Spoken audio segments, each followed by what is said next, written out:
दिनों पहले बहुत ढोल बाजे के साथ आर्थिक सर्वे लाया गया, जातीय गणना लाया गया और यह कहा गया कि यह तुरुप का पत्ता साबित होगा।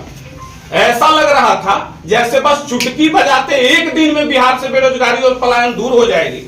मैं पूछना चाहता हूं, राज्य के मुखिया से पूछना चाहता हूं और उन तमाम राजनीतिक दलों के मुखिया से पूछना चाहता हूं कि 1950 में हमारा संविधान लागू हुआ, उस वक्त इस देश की आबादी 86-87 करोड़ थी और आज इस देश की आबादी 140 करोड़ है।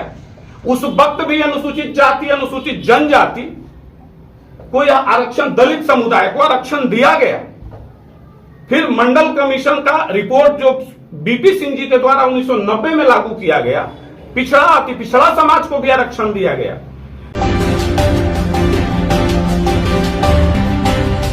युवा समृद्धि दल की सदस्यता प्रारंभ हो चुकी है और हम लोगों ने जो लक्ष्य रखा है,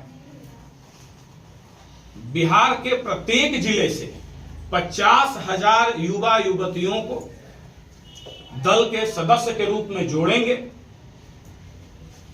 यह लक्ष्य मगध, साहाबाद, सारण के बाद चंपारण और मुजफ्फरपुर मध्य बिहार में 1 लाख प्रति सदस्य को, चूंकि इन जिलों में बहुत अत्यधिक मात्रा में अभी तक जो पार्टी को डेटा प्राप्त हो चुकी है फोन कॉल के माध्यम से, वह लगभग 4.5 लाख का डेटा प्राप्त हो चुका है।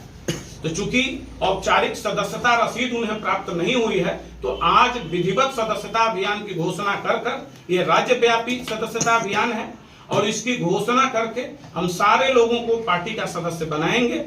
और तो इन जिलों में, जिन जिलों का हमने नाम अभी लिया, उन जिलों में, उन प्रमंडलों में 1 लाख प्रति जिला और रेस्ट बाकी जिलों में अभी 50,000 प्रति जिला युवा युवतियों को जोड़ने का हमारा लक्ष्य है।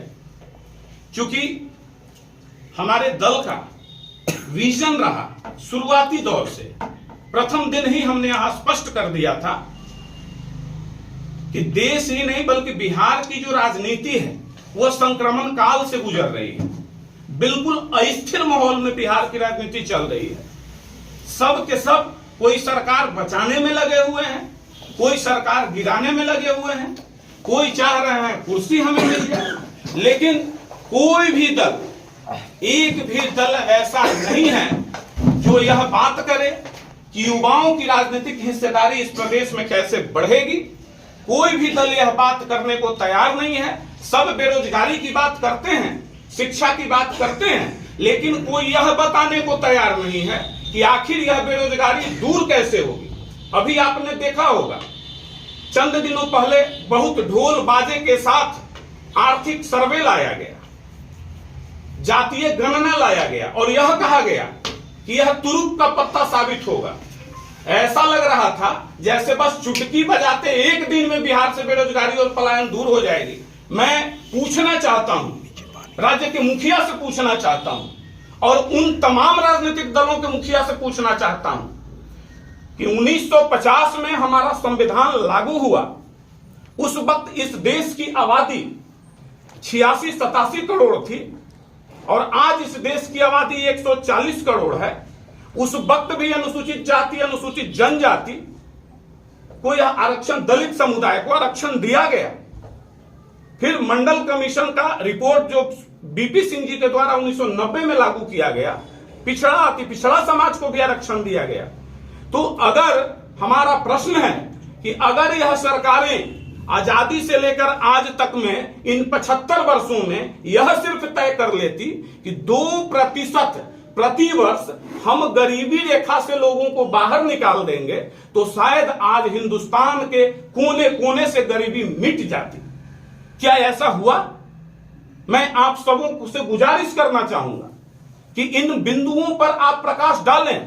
तो क्या आज जो 75% आरक्षण बिहार में दिया गया है, 65% उसको कहा गया कि दिया गया है, क्या इससे कब तक गरीबी दूर हो जाएगी बिहार की? 2-2 लाख रुपया दे देने मात्र से आप कर क्या रहे हैं? आप भिखमंगा बनाने को प्रदेश के लोगों को तैयार हैं। कोई टीवी बांटता है, कोई फ्रिज बांटता है, कोई फ्री का रेवड़ी बांटता है। अरे काम क्यों नहीं देते हैं? परमानेंट जीवन यापन की विधि क्यों नहीं सिखाते हैं? तो लेकिन इस राज्य में ऐसी ऐसी विधा प्राप्त हमारे राजनेता हैं, जो दुर्भाग्य की बात है, जिनके पास इतना महत्वपूर्ण विद्या है, वो ऐसा गुण जानते हैं कि 1 लाख रुपया किसी को देकर और 1 करोड़ संपत्ति, 100 करोड़ संपत्ति के मालिक बन जाते हैं। तो यही प्रदेश है, इसी प्रदेश में है।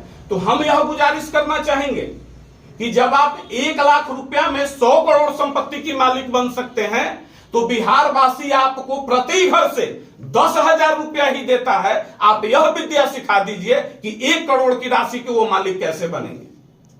आप यह विद्या सिखा दीजिए कि आप वेटनरी कॉलेज के आवास से चलकर 5 स्टार भवनों में कैसे रह रहे हैं। यह विद्या बिहार के उन गरीब गुरबों को सिखाइए जो कम से कम टूटी झोपड़ियों से निकलकर महल में कैसे आ सकें। महल छोड़िए, खपड़े के मकान में भी कैसे आ सकते हैं।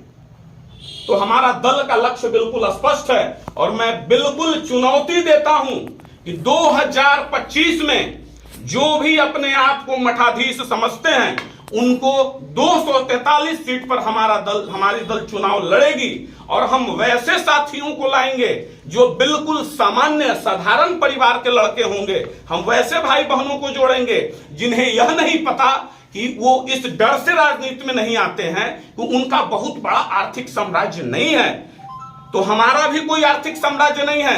यहां हमारे साथी जितने भी बैठे हैं, उनका कोई आर्थिक साम्राज्य नहीं है। आज सैकड़ों सदस्यों को सदस्यता ही नहीं, बल्कि यह संकल्प भी दिलवाएंगे कि बिहार के गांव-गांव तक जाइए, घर-घर तक जाइए और हम खुद इस सदस्यता अभियान के दरमियान, ये लगभग 3 महीने तक चलेगा, और उस सदस्यता अभियान के दरमियान बिहार के गांव-गांव, घर-घर तक जाएंगे और उन घरों में दीपक जलाने का प्रयास करेंगे। वहां के बेटे बेटियों को निकाल के और इनके सामने खड़े करने का मजबूत स्तंभ के जैसा प्रयास करेंगे, जो कल 25 में इन्हें सत्ता से बेदखल कर देगी। बहुत बहुत धन्यवाद।